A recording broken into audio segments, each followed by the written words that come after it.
Ljudi, ja sam Filip i danas ću vam reći koji su to 5 mojih najdražih youtubera.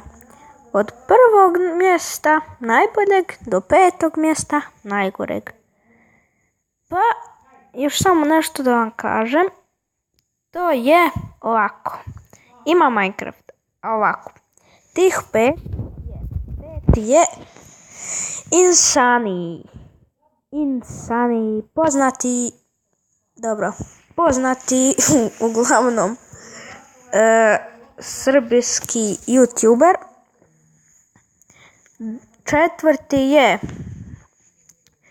Četvrti je Stipe Balkan, jer i on snima Getu, ali ne tako često baš. Treći je Kilo, svi ga možda znate.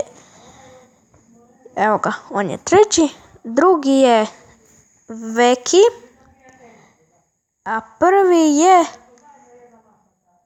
Muđa. Muđa je na prvom mjestu zato jer on snima video svakih 20 sati.